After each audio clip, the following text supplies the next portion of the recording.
Philips মোড় থেকে 215 নম্বর রুটের বাস স্ট্যান্ডের যেতে একদম সামনেই ফিলিপস মোড়ের সেখানেই এই প্রেস, বেসরকারি প্রেস দাউ দাউ করে আগুন জ্বলে কয়েক ঘন্টা ধরে। এখন আপ্রাণ চেষ্টা চালাচ্ছেন দমকল কর্মীরা আগুন নেভানোর, আগুন নিয়ন্ত্রণে আনার। ভেতরে এখনো আগুন দেখা যাচ্ছে, ভেতরের আগুন এখনো দেখা যাচ্ছে। দাহ্য পদার্থ মজুদ ছিল, রাসায়নিক মজুদ ছিল, সেগুলো কি আইন মেনে মজুদ ছিল নাকি অতিরিক্ত মজুদ ছিল? এখন জানা যাচ্ছে সংবাদ মাধ্যমকে প্রথমে ক্যামেরা খুলতে বা ছবি তুলতে বাধা দেওয়া হয়, তারপরে দমকলকেও বাধা দেওয়া হয়। তারপরে যখন বড় সড়ো আগুন দেখা যায় তখন দমকল, বিধাননগর পুলিশ নিয়ে এসে মূল গেট দিয়ে, এই কারখানার মূল গেট দিয়ে দমকল ঢোকে। আর দমকলের বড় বড় গাড়িকে আরো বেগ পেতে হয় সেক্টর 5 জুড়ে। দুই রাস্তার দুধারে যেভাবে পার্কিং, যেভাবে সরু হয়ে গেছে রাস্তা, সেই রাস্তা দিয়ে বড় গাড়ি ঢোকাতে অসম্ভব বেগ পেতে হয় দমকলকে। 4 চাকা, 2 চাকার পার্কিং। আর এই সেক্টর 5-এ প্রচুর বহুতলে প্রচুর অফিস। আর সেই অফিসে যদি এই রকম ভাবে কোনো সময় আগুন লাগে তাহলে দমকল ঢুকবে কিভাবে? এইটাই এখন সব থেকে বড় প্রশ্ন। কথা বলবো আরো একবার প্রতিনিধি সুস্মিতার সঙ্গে। সুস্মিতা, কিছুক্ষণ আগেই তুমি বলছিলে যে প্রথমে সংবাদ মাধ্যমের ক্যামেরা, মানে আমাদের ক্যামেরা বন্ধ করতে বলা হয়, তারপরে দমকলকেও ঢুকতে বাধা দেওয়া হয়। আবার জানতে চাইবো, শুধু ক্যামেরা যে আটকানো হচ্ছে তাই নয়, যে ম্যানেজার, এই ফ্যাক্টরির ম্যানেজার যিনি ক্যামেরা ঢুকতে এখানে বাধা দিচ্ছিলেন, যিনি ছবি করতে বাধা দিচ্ছিলেন, তিনি বারংবার বলছিলেন চাকরি নিয়ে টানাটানি পড়ে যাবে। সে কারণেই নাকি তিনি এই আগুনের ছবি করতে দিচ্ছিলেন না। মূল ফটকের দরজা বন্ধ করে দেওয়া হয়। যখন আগুন আমরা উল্টো দিক থেকে দেখতে পাচ্ছি, আগুন দাউ দাউ করে জ্বলছে, যখন দমকলের একটি ইঞ্জিন কার্যত হিমশিম করছে আগুন নেভাতে, তখন মূল ফটক, এই ফ্যাক্টরির ঢোকার যে বড় মূল ফটক, সেই ফটক বন্ধ করে দেওয়া হচ্ছে ফ্যাক্টরির লোকের তরফ থেকে, ফ্যাক্টরির ম্যানেজারদের তরফ থেকে। তাহলে বোঝা যাচ্ছে নিশ্চয়ই গোড়ায় কিছু বলদ রয়েছে। না হলে এইভাবে পুলিশ থেকে আরম্ভ করে দমকল, সংবাদ মাধ্যম সবাইকে কেন বাধা দেওয়া হচ্ছে? আর দমকল কখন ঢুকতে পারলো? দমকল যে আগুন লেগেছে যে ফ্যাক্টরিতে, সেই ফ্যাক্টরির পেছনের দিক থেকে প্রাথমিক অবস্থায় আগুন নেভানোর কাজ শুরু করে। পরবর্তী সময় যখন বিস্ফোরণের পর একের পর আগুন একেবারে পিছন দিক দিয়ে সামনের দিকে স্প্রেড করতে শুরু করে, ছড়িয়ে পড়তে শুরু করে, তখনই দমকলের ইঞ্জিন সেটি মূল ফটক দিয়ে ভিতরে ঢোকে। দমকলের 2টি ইঞ্জিন, যেগুলি এখনো পর্যন্ত কাজ করছে, এবং ইতিমধ্যে দমকলের আরো একটি ইঞ্জিন বাড়ানো হয়েছে। ফলে মূলত এই মুহূর্তে দমকলের 5টি ইঞ্জিন কাজ করছে এই আগুন নেভানোর। যদিও আগুনের লেলিহান শিখা এই মুহূর্তে বাইরে আসা বন্ধ হয়েছে। আগুনের যে কালো ধোঁয়া, সেই কালো ধোঁয়া এই মুহূর্তে বেরোচ্ছে গোটা ফ্যাক্টরির যে চত্বর রয়েছে সেই ফ্যাক্টরি চত্বর থেকে। তবে এই যে ফ্যাক্টরি, সেই ফ্যাক্টরিতে কি মজুদ ছিল সেটা এই মুহূর্তে সবচেয়ে বড় প্রশ্ন। তার কারণ যে মুহূর্তে আগুন লাগে সেই মুহূর্তে ফ্যাক্টরির গোটা অংশ থেকে ফ্যাক্টরির যারা কর্মীরা রয়েছেন তারা একের পর এক ব্যারেল, বড় বড় ব্যারেল প্লাস্টিক দ্রব্য, সেগুলিকে বাইরে বের করতে শুরু করেন। সেগুলিকে বাইরে নিয়ে যেতে বা এই ফ্যাক্টরি চত্বর থেকে সরিয়ে নিয়ে যেতে উদ্যত হন, এবং সেই কাজগুলি তারা মূলত করেন। সেটাও আমরা দেখিয়েছি যে বাইরে বের করার চেষ্টা হচ্ছে। হ্যাঁ, আরো যাতে ভেতরে আগুন না ছড়ায় তার জন্য জ্যারিকেন যে রাসায়নিক দাহ্য পদার্থ, সমস্ত কিছু তারা বের করে আনার চেষ্টা করেন লোক লস্কর নিয়ে। কিন্তু প্রশ্ন যে আদপেই কি এই যে ভান্ডার, রাসায়নিক ভান্ডার, দাহ্য পদার্থের ভান্ডার, সেগুলো কি আইন মেনে মজুদ ছিল, নিয়ম মানা হয়েছিল, অগ্নি নির্বাপন ব্যবস্থা কি ছিল? এই প্রশ্নগুলো উঠছে। কারণ কেন দমকলকে ঢুকতে বাধা দেওয়া হবে? কেন সংবাদ মাধ্যমকে ছবি করতে বাধা দেওয়া হবে? আগুন ছড়ালে পুলিশ নিয়ে দমকলকে ভেতরে ঢুকতে হবে মেন গেট দিয়ে কেন? এই প্রশ্নই তো উঠছে। আর দমকলের অসুবিধে হয়েছে দুপাশে পার্কিং এর জেরেও। সুস্মিতা, দেখো, দমকলকে প্রাথমিক অবস্থায় বেগ পেতে হয় এই যে ফ্যাক্টরি, সেই ফ্যাক্টরি কর্তৃপক্ষের তরফ থেকে। দ্বিতীয়ত পেতে হয় এই যে গোটা সল্টলেক চত্বরে পার্কিং রয়েছে, দুধারে সেই পার্কিং এর কারণে দমকলের গাড়ি আসতে বাধাপ্রাপ্ত হয়।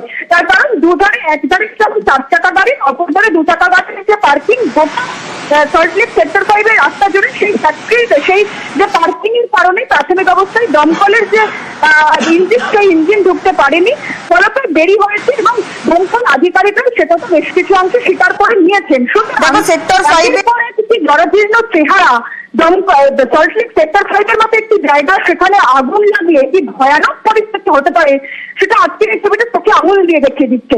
তার কারণ প্রথম যখন আগুন লাগে তখন দমকল আধিকারিকদের জল দেওয়ার একটা সমস্যা, পরবর্তী সময় দমকলের ইঞ্জিন ঢোকানোর সমস্যা, গোটা সমস্যাটাকে কেন্দ্র করে তার পরবর্তী সময় এই ফ্যাক্টরির ভিতরে মজুত করে রাখা যে রাসায়নিক যে প্লাস্টিক দ্রব্য, সেই গোটা বিষয়টিকে নিয়ে একের পর এক বিস্ফোরণ, এবং তাতেই আগুন ক্রমাগত ছড়িয়ে পড়া গোটা এলাকায় এই মুহূর্তে কালো ধোঁয়ার দখলে।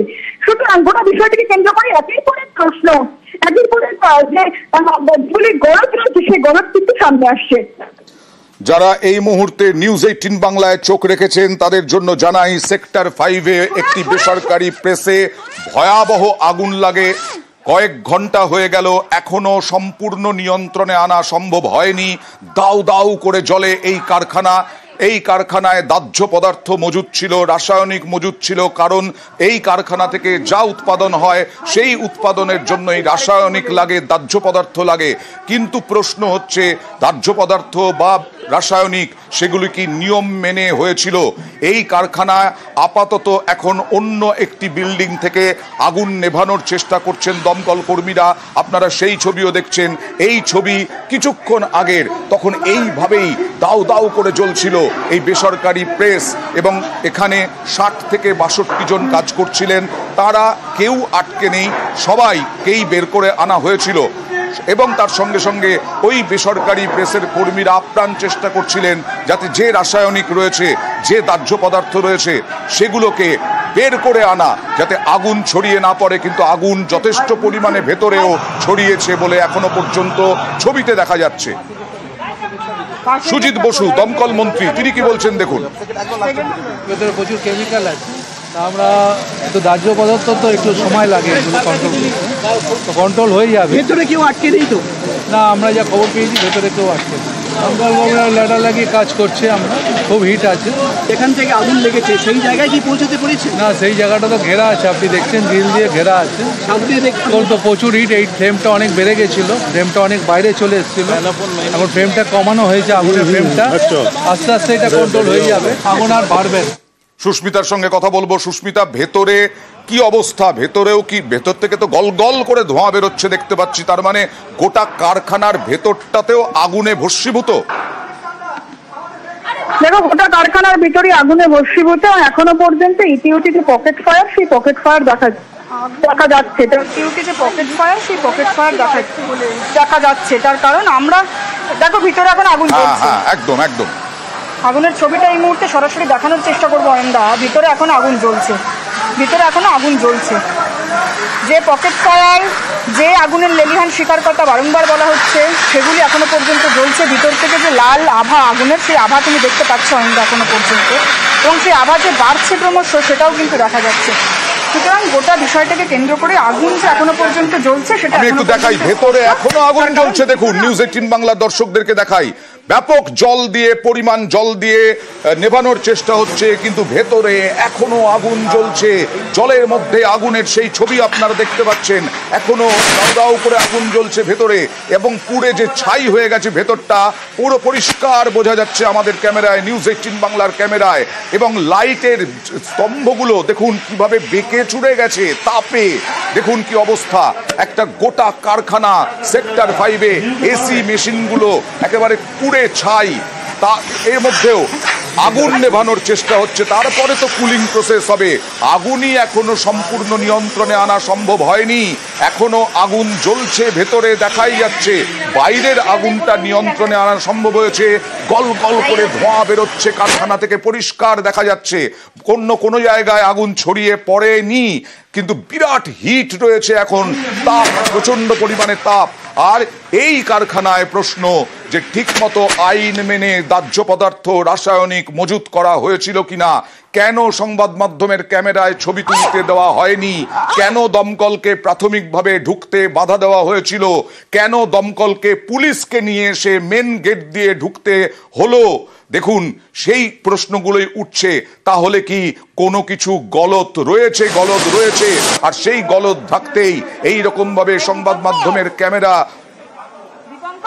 এই মুহূর্তে দেখুন যে চিমনিগুলো ছিল বিস্ফোরণ, একের পর এক বিস্ফোরণও শোনা গেছে, একের পর এক বিস্ফোরণ শোনা গেছে। কিসের বিস্ফোরণ? বিস্ফোরণ শোনা গেছে, রাসায়নিক মজুদ ছিল, সেখান থেকে বিস্ফোরণ, বিকট শব্দ, আওয়াজ, সেই বিকট আওয়াজ শোনা গেছে। আমি শুনেছি ওই আপনাদের সমস্ত জিনিসটাই কেমিক্যাল ছিল, হলোগ্রামটাও তৈরি হয় এটা ফ্যাক্টরি। আরেকটা বিষয়, এখানে দুপাশে রাস্তায় গাড়ি এইভাবে পার্কিং করা আছে, যার যারা দমকল ঢুকে প্রবলেম হয়েছিল প্রথম থেকে, এই পার্কিং গুলোর জন্য আটকে গেছিল। পুলিশ দেখবে, এটা পুলিশের। না, আমি ছিলাম, দেখে আসছে, আমার লোকেরা ভেতরে আসে।